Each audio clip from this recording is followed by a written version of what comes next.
Hello friends, मैं हूं विनोद। और आज का जो हमारा क्वेश्चन है वो क्या है, to find electric field intensity at a point on equatorial line of an electric dipole. इससे पहला क्वेश्चन सेम था हम लोगों का, उस सिर्फ इतना चेंज था, यहाँ पर इक्वेटोरियल लाइन के यहाँ पर क्या था, एक्सियल लाइन था। आज हम लोग जानेंगे इक्वेटोरियल लाइन होता क्या है। Equatorial line, it is a line right bisector of line segment joining two point charges of dipole। ये क्या है, एक डाइपोल है, ए से बी एक डाइपोल है। इसके मिड पॉइंट से जो ये लाइन परपेंडिकुलर जा रहा है, इसी लाइन को हम लोग क्या बोलते हैं, इक्वेटोरियल लाइन। इसी लाइन को हम लोग क्या बोलते हैं, इक्वेटोरियल लाइन। बाइसेक्टर मतलब द्विभाजक, मतलब जो दो भागों में बांटता हो, एक ये और एक ये। एक डाइपोल है, वो डाइपोल के मिड से एक परपेंडिकुलर लाइन जा रहा है, उसको हम लोग क्या बोलेंगे, इक्वेटोरियल लाइन। ये equatorial line, it is a line right bisector of line segment joining two point charges of dipole. अब आगे चलते हैं हम लोग। Consider an electric dipole A B एक हम लोग इलेक्ट्रिक डाइपोल कंसिडर किए हैं, consisting of 2 point charge minus q and plus q. यहाँ ए पॉइंट चार्ज पर यहाँ पर माइनस क्यू चार्ज है और यहाँ बी पर प्लस क्यू चार्ज है। Separated by a small distance 2l। ये स्मॉल डिस्टेंस यहाँ ए से लेकर के बी तक का डिस्टेंस क्या है, 2l। Let P is electric dipole moment of dipole. P is electric dipole moment of dipole. P क्या है, electric dipole moment of dipole. इससे पहले हम लोगों ने पहले क्वेश्चन पढ़ा था कि P का वैल्यू क्या होता है, 2ql। ये वैल्यू 2ql जो है इलेक्ट्रिक डाइपोल मोमेंट का वैल्यू होता है। We have to calculate electric field intensity. हम लोग क्या ये कैलकुलेट करेंगे, electric field intensity. Electric field intensity निकालेंगे किस पॉइंट पर, point P on axial line of dipole at a distance r from midpoint of AB। तो देखिए सबसे पहला बात कि यहाँ पर कौन कितने का बन रहा है, P A O पर कितना एंगल बन रहा है, थीटा। तो देखिए P A O में और P O B में कितना बन रहा है, इसमें थीटा बन रहा है। तो क्या है, कौन P A O equal to P B O equal to theta. दोनों क्या है, बराबर है, जितना ये है उतना ये भी है, ये दोनों क्या हो गया, बराबर। और ये एंगल कितना है, दोनों का थीटा है, तो यहाँ पर भी हम लोग थीटा ले लें।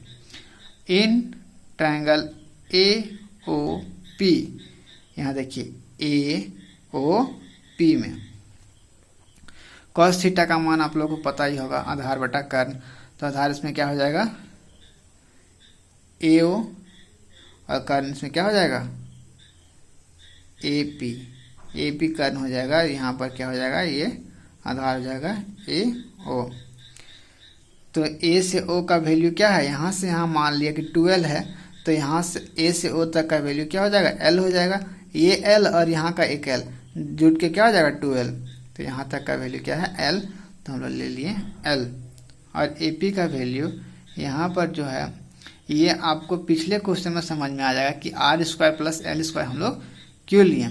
एक्सियल लाइन वाला जब आप क्वेश्चन पढ़ोगे, इससे पहले वीडियो में मेरा है कि यहाँ पर कैसे आ गया r² प्लस l², तो ये मेरे पिछले वीडियो में आपको मिल जाएगा।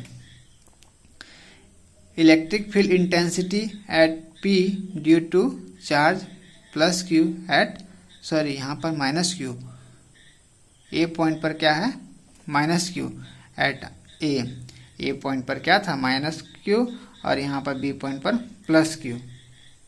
ए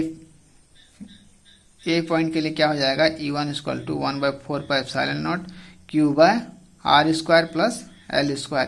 ये मेरे पिछले वीडियो में एक्सियल लाइन जिन्होंने मेरा वीडियो देख लिया है उनको ये लाइन समझ में आ गया होगा, और जिनको नहीं समझ में आया हो, मेरा एक्सियल लाइन वाला वीडियो, इससे पिछला वीडियो आप लोग देख लें, समझ में आ जाएगा।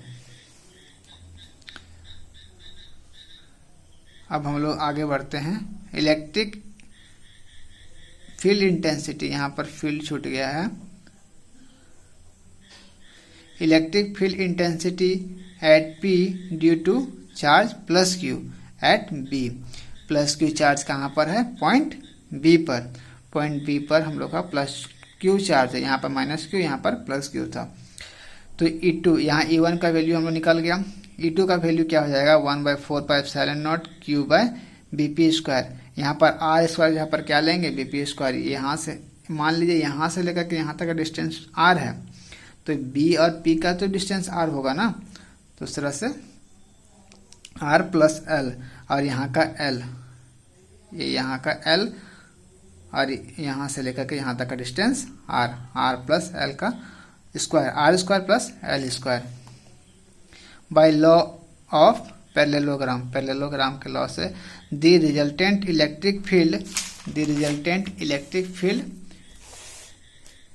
Intensity at P due to dipole AB।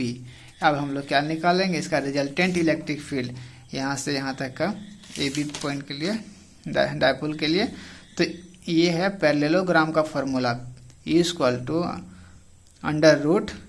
√E1² E2² plus 2E1E2 cos 2θ। ये है पैरेललोग्राम का फॉर्मूला जो आपको याद रखना पड़ेगा। अब हम लोग आगे बढ़ते हैं। तो E1 का वैल्यू हम लोग पुट कर दिए, E2 का वैल्यू अभी जो हम लोग निकाल लेते हैं, ये दोनों का वैल्यू पिछले अभी निकाल चुके हैं, E1 और E2। यही वैल्यू को हम लोग कहाँ पुट करेंगे? E1 की जगह पर और E2 की जगह पर। यहाँ 2 E1 का वैल्यू फिर लिख दिए, यहाँ पर E2 का वैल्यू भी लिख दिए, और cos 2θ।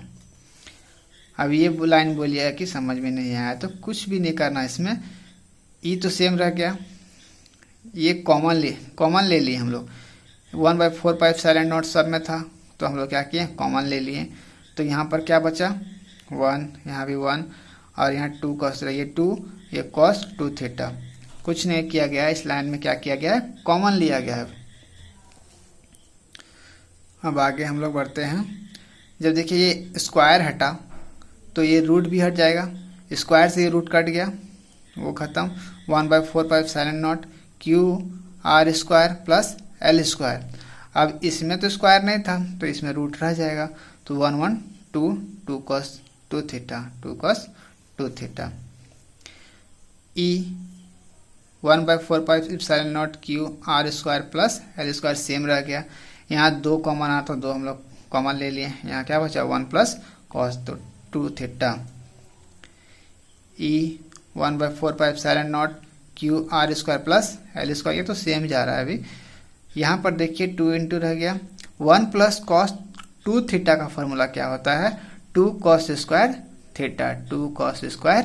θ, ये होता है 1 प्लस cos 2θ का फॉर्मूला।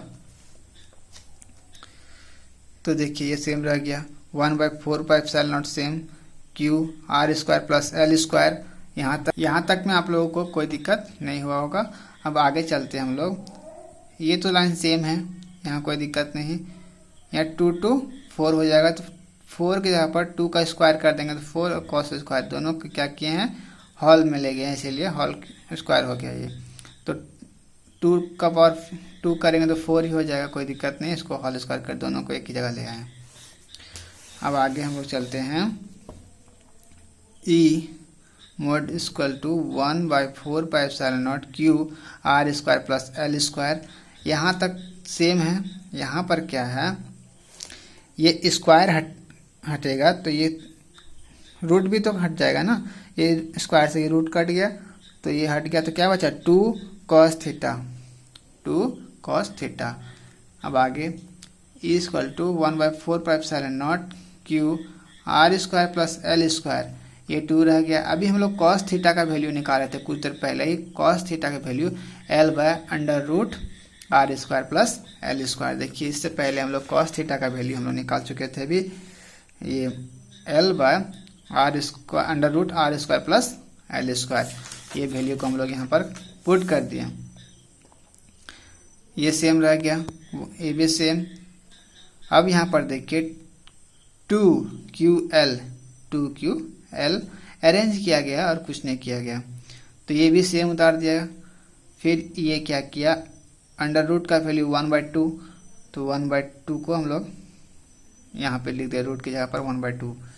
तो ये 1/2 और यहाँ कुछ नहीं तो 1, जब ये दोनों को ऐड करेंगे तो क्या हो जाएगा 3/2। 2QL ये फॉर्मूला है P का, P इक्वल टू क्या होता है 2QL, ये हम लोग अभी पढ़ चुके थे।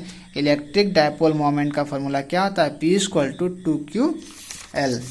तो इसी तरह से क्या हो गया 2QL का वैल्यू क्या हो जाएगा P, और बाकी सब सेम है, ये सब सेम है, यहाँ पर ऐड कर दिया गया है। यहाँ कुछ नहीं तो 1/2 + 1 तो 3/2, ये हो गया आपका फाइनल आंसर। अगर आप चाहोगे तो इससे आगे भी बढ़ सकते हो।